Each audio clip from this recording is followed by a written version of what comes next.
नमस्कार, आप देख रहे हैं लाइव समीक्षा और आपके साथ मैं हूं प्रदीप्ता रमोला। उत्तराखंड में जहां 2 दिन का इन्वेस्टर समिट चल रहा है और देश विदेश से यहां पर इन्वेस्टर आ रहे हैं और इन्वेस्ट कर रहे हैं उत्तराखंड में, ताकि उत्तराखंड का विकास जो है वो हो सके। लेकिन दूसरी तस्वीर आज हम आपको दिखाने वाले हैं जो कि वाकई में हैरान कर देने वाली है। मेरे पीछे आप देख सकते हैं कि यहाँ पे कई सारे लोग मौजूद हैं और सबसे पहले मैं आपको बता दूँ कि ये आयुष चिकित्सक हैं जिनके एग्ज़ाम हो चुके हैं। 2022 में इन्होंने एग्ज़ाम दिया है, 2023 में इनका फाइनल रिजल्ट आ चुका है, इंटरव्यूज़ हो चुके हैं और इंटरव्यूज़ भी इन्होंने क्लियर कर लिया है। लेकिन अब बात अटक रही है नियुक्ति पत्र पर, जिसको लेकर आज ये धरना प्रदर्शन पर बैठे हैं। इनको यहाँ पर बैठे हुए पूरे 5 दिन हो चुके हैं।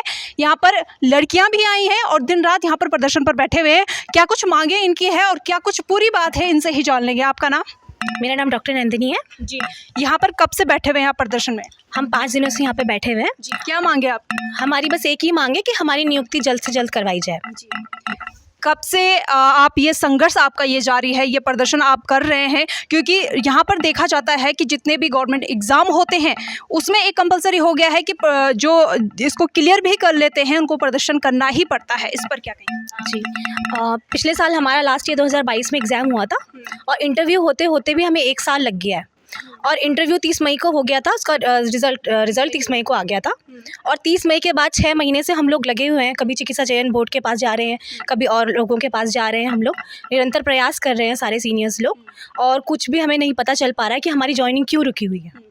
पहले तो पढ़ाई करनी पड़ती है, डिग्री लेनी पड़ती है, उसके बाद फॉर्म भरे जाते हैं, उसके बाद जब रिजल्ट आता है, रिजल्ट में आप पास भी हो जाते हैं, उसके बाद भी एक नया संघर्ष जो है वो जुड़ने लगा है उत्तराखंड के युवाओं के लिए। इस पर क्या कहें? उत्तराखंड के युवाओं के लिए संघर्ष हमारा ऐसा नहीं है। सीएम सर का पास ही आयुष डिपार्टमेंट है, तो हमें पूरी उम्मीद है उनसे कि वो इसका संज्ञान लेंगे और एज सुन एज पॉसिबल वो हमें ज्वाइनिंग लेटर देंगे। ठीक है, सीएम से आपकी इतनी उम्मीद है तो क्या बातचीत हुई है आपकी? अभी तक डायरेक्टली हमारी उनसे कोई बात नहीं हुई है, पर जितना हमें पता चला है चिकित्सा सेवा चयन बोर्ड से और सचिवालय से, तो रिपोर्ट पॉजिटिव है।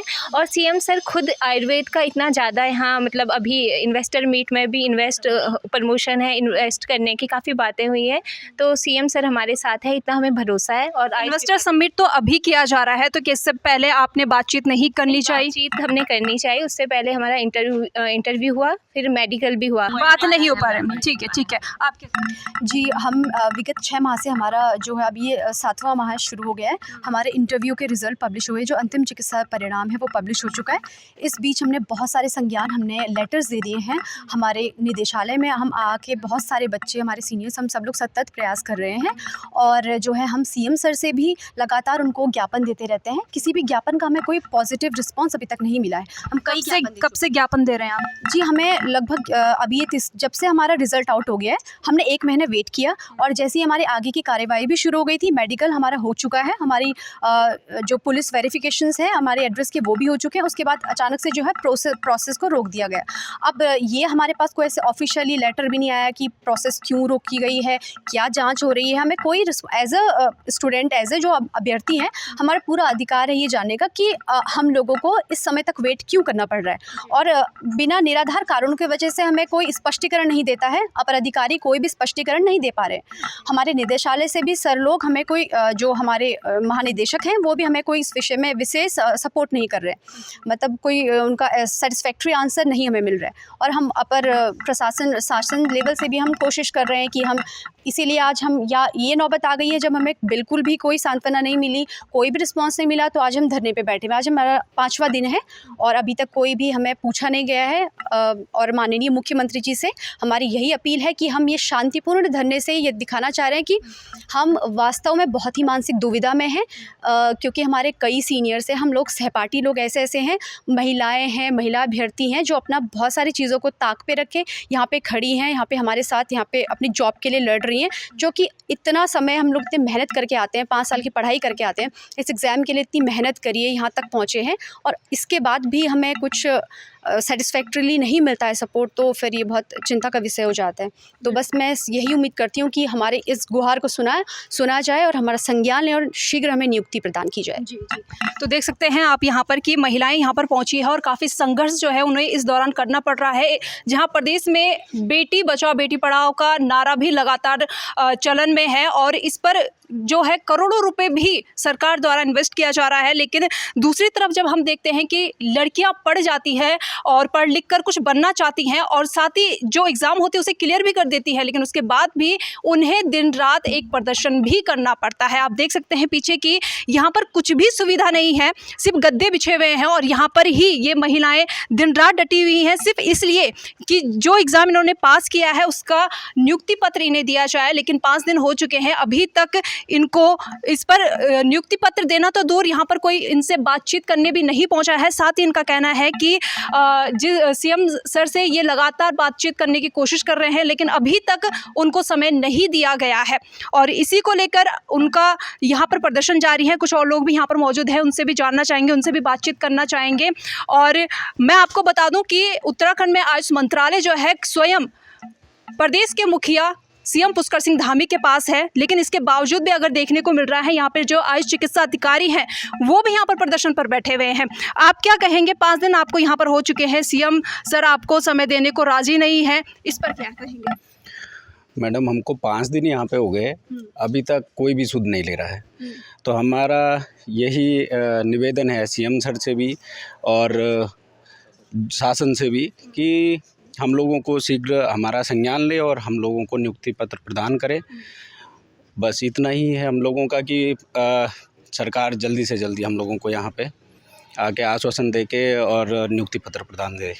क्या लगता है आपको कि इतना संघर्ष जो होता है एक एग्ज़ाम को क्लियर करना कोई मामूली बात नहीं है, वो भी अधिकारी पद पर सालों लग जाते हैं इसकी तैयारी में, लेकिन उसके बाद भी जब आप सक्सेस हो जाते हैं, एग्ज़ाम को क्लियर कर लेते हैं, उसके बाद भी इस तरह के आपको सड़कों पर उतरना पड़ता है, आपको प्रदर्शन पर बैठना पड़ता है। तो इसको लेकर आप क्या कहेंगे कि वास्तव में उत्तराखंड जो है वो आगे बढ़ रहा है युवा या फिर युवा पीछे खींचे चले आ रहे हैं?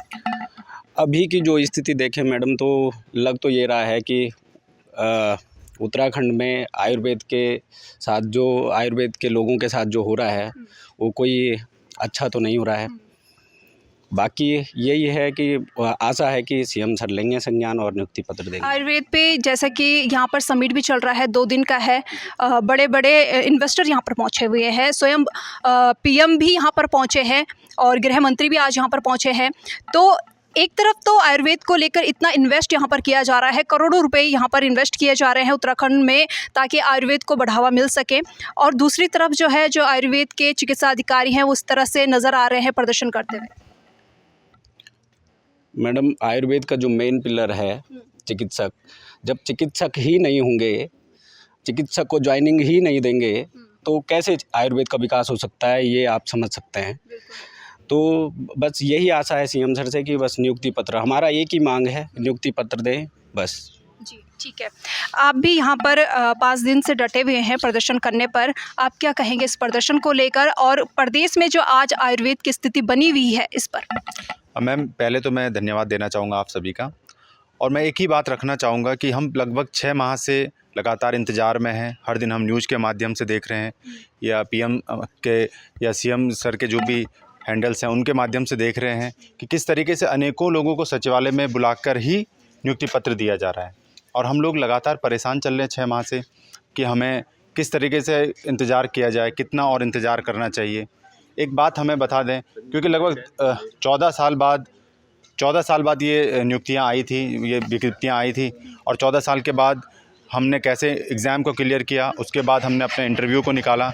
तो लगातार इंतज़ार है मैम, और हम सीएम सर से यह अनुरोध करते हैं कि शीघ्र और अतिशीघ्र हमें ज्वाइनिंग दें और हम अपने घरों को जाएं, क्योंकि हम लगभग 5 दिनों से यहाँ पे दिन रात बैठे हुए हैं, और बहुत दूर दूर से पिथौरागढ़, चमोली, रुद्रप्रयाग और बागेश्वर, इतनी जगह बहुत दूर दूर से लोग आए हुए हैं। तो सभी से अनुरोध है कि किस तरीके से हम यहाँ पे धरना कर रहे हैं, शीघ्र हमें नियुक्ति का आश्वासन या नियुक्ति पत्र दिया जाए।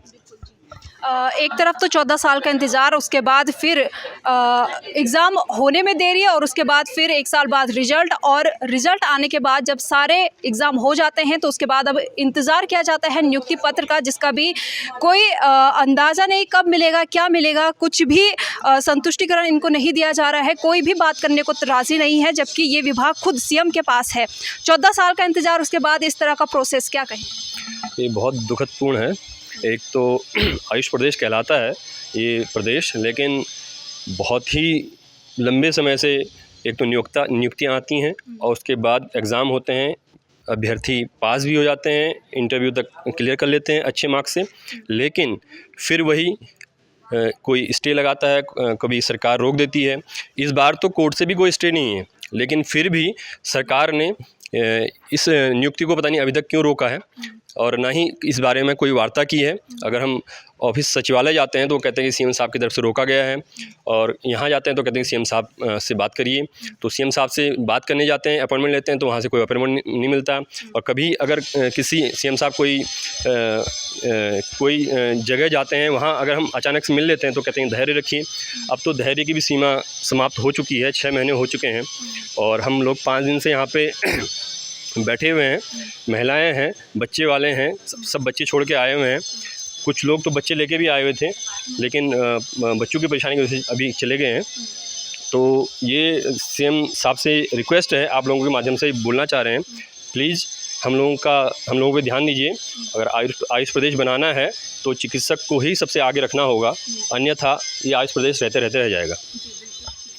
तो आप देख सकते हैं कि एक तरफ से प्रदेश को आयुष प्रदेश बनाने की कोशिश की जा रही है, यहाँ पर इन्वेस्ट किया जा रहा है, लेकिन दूसरी तरफ अगर देखा जाए तो जो आयुष चिकित्सा अधिकारी हैं वो खुद आज प्रदर्शन कर रहे हैं। और एक बहुत ही बड़ी बात मैं आपको बता दूं कि ये जो आयुष चिकित्सा अधिकारी हैं ये उग्र नहीं है, ये शांतिपूर्ण तरीके से अपना प्रदर्शन कर रहे हैं।